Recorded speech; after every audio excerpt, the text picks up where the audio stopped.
Hi guys, today I'm coming to you from my studio with 5 tips to quickly improve your painting. Now I think it's kind of interesting. There are lots of books and videos out there that talk about the 7 secrets to, or 5 secrets to improve your paintings. I don't think there are any secrets, but I do think there are things that we can do to quickly improve our work. If we are persistent in those, I think that you'll see a dramatic difference.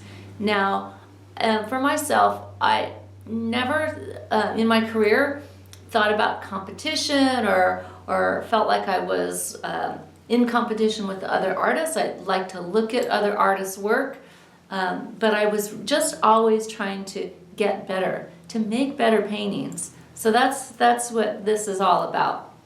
Okay, the first one is, and it's kind of obvious, paint often. Mileage, mileage, mileage. If there's anything that's been instrumental in helping me to be successful as a working artist, it's being prolific.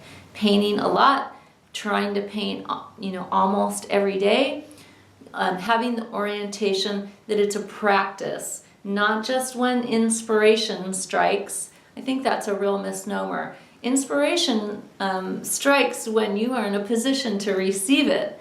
And if you put yourself in position to receive it often, then yeah, it's going to strike more often, right? Okay, so part and parcel with that is number 2, paint smaller. When I started doing this, I saw a big difference in my work. Yeah, everybody likes to bust out these big paintings, and it's super fun, and it's nice and physical, but I think that it's important to paint every day, and so painting smaller allows us to do that. If you only have 15-20 minutes, you can still accomplish something, and that sense of accomplishment is really important. Staying in the creative groove, staying in the painting groove. Also, painting smaller lets us be a little bit less precious with the work. When we feel like we're not using up, a ton of paint, a ton of paper, canvas, whatnot, we feel a little more free to just kind of, burn through it. And I think that this is important. We want to have intention as we're working, but we also want to, keep rolling through it. Okay, the next one is plan it out. Now, I always am harping on my students to do thumbnails, do value studies, do color studies, to take that time, invest that time to plan out your composition, plan a little bit in your mind your value map, and perhaps even your color palette. Now, I know that we just love to get in the studio and just kind of grab everything and be creative and exuberant, and I'm all about that as well.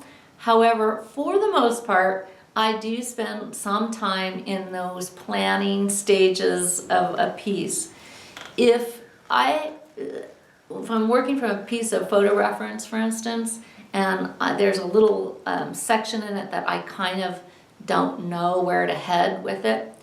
If I don't know where to head with it from that very beginning point, it's not going to get any better when I get it up to a larger scale. So a little bit of planning at a smaller scale, maybe even doing, one of the small pieces that I just mentioned before you go to a larger piece. I do that all the time. So planning it out helps us be consistent, and we want to be consistent in our work, I think. Okay, the next thing I think is really helpful to think about is to build on what's working. Success hides a multitude of errors, right? So a lot of times I see students get kind of stuck on one little section, one little spot, one little bush or whatever it is in their pieces. And once they get stuck on that, it's really hard to get unstuck.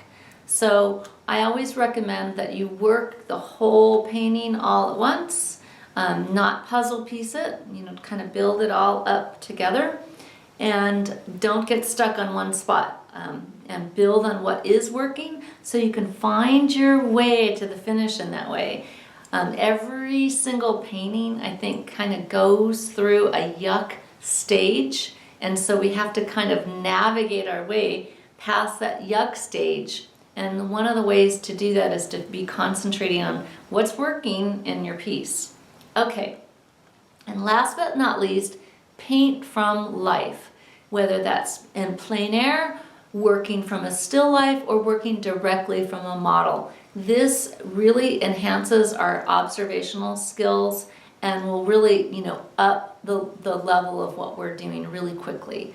You don't need to work from life in everything you do, but if you spend a little bit of time doing that, I think that it's going to help you out a lot. You'll really be able to see more of, than you can with a photograph. A photograph definitely has its limitations. So, okay, so those are the 5 things. I'm going to just recap real quick. Paint often, paint small, plan it out, build on what's working, and work from life. Okay, those 5 things, I hope that helps you out a little bit, and just stick with those, and I know you're going to get better. Hi there, thanks for watching. If you haven't already subscribed, please subscribe, it helps us out, and click the bell icon to get notifications. We have lots more coming for you.